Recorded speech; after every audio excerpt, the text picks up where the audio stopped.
একদিকে যখন ভোট চলছে, অন্যদিকে তখন লাল দুর্গ কেশপুরে প্রচারে এলেন বিজেপি প্রার্থী হিরণ চট্টোপাধ্যায়। এদিন তিনি একাধিক জনসংযোগ কর্মসূচি করলেন এবং কথা বললেন স্থানীয় মানুষদের সঙ্গে। এরপর তিনি পাড়ায় পাড়ায় মাইক্রোফোন হাতে নিয়ে বক্তব্য রাখলেন, যেখানে হিরণকে বলতে শোনা যায়, এবার বিজেপি ক্ষমতায় এলে 500 বা 1000 টাকা লক্ষ্মীর ভান্ডার নয়, বরং বিজেপি সরকার 3000 টাকা করে দেবে রাজ্যের মা বোনেদের। তিনি কটাক্ষের সুরে এও বললেন, 500 বা 1000 টাকায় কোনো মহিলারই হাত খরচা বা সংসার চলে না, আর তার জন্য বিজেপি সরকার এই ভাবনা চিন্তা। তবে সেই ক্ষেত্রে বোতাম টিপে আগে ভোট দিতে হবে এবং ক্ষমতায় আনতে হবে বিজেপি সরকারকে। কথা শুনে রাখো, এটা হলো এই যে লক্ষ্মীর ভান্ডার 500 টাকা করে দিচ্ছে, এটা মোদিজি আমাদের বিজেপি সরকারে এলে বিজেপি জিতলে 3000 টাকা করে দেবে বলে দিয়েছে। এটা একটু সবাই ভাই বোন মাদেরকে বলে দেবে যে বিজেপি সরকারে এলে এই 500 1000 টাকা যারা দিচ্ছে এটা 3000 হয়ে যাবে। এটা সবাইকে বলে দেবে কিন্তু পাড়ায় পাড়ায় যে বিজেপি সরকারে এলে বিজেপি 3000 টাকা দেবে, বুঝলে? এটা বলে দেবে সবাইকে যে বিজেপি সরকারে এলে বিজেপি জিতলে 3000 করে দেবে। 500 1000 টাকা কি সংসার চলে?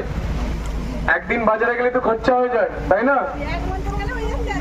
তাহলে হ্যাঁ,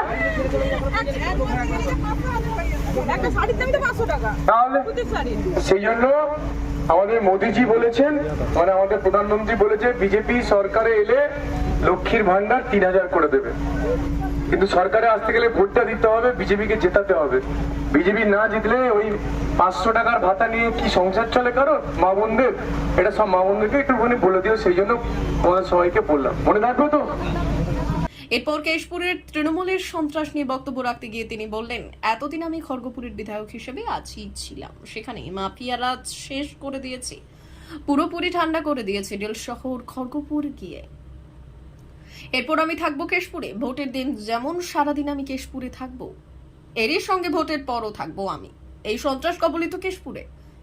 এদেরও আমি শান্ত করে দেব। পাশাপাশি কেন্দ্র বাহিনী মোতায়েন নিয়েও তিনি বললেন, মা বোনেরা আপনারা ভয় পাবেন না, কেন্দ্র বাহিনী ভোটের আগে থেকে যেমন রয়েছে, ভোট পার হওয়ার 6 মাস পর পর্যন্ত এখানে থাকবে, যাতে ভোটের দিন ও ভোট পরবর্তী হিংসেই শাসক দলের লোকজন কোন রকম আক্রমণ করতে না পারে।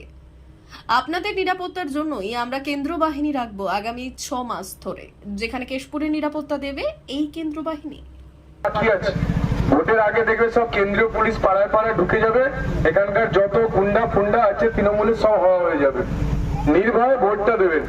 আর ভোট হয়ে যাওয়ার পরেও 6 মাস ধরে এখানে কেন্দ্রীয় পুলিশ থাকবে। ফলে আগেরবারে যেটা হয়েছিল, ভোট হয়ে যাওয়ার পরে সন্ত্রাস করেছিল তৃণমূল, এবারে যে সন্ত্রাস করার সুযোগ আমরা দিচ্ছি না।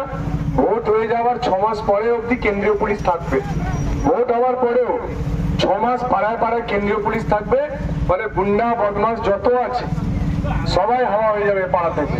এইটুকু তোমাদেরকে অভয় দিলাম। আর আমি কেশপুরে নিজে থাকবো, আমি ভোটের সময় থাকবো, ভোটের পরে তো কেশপুরে থাকবো।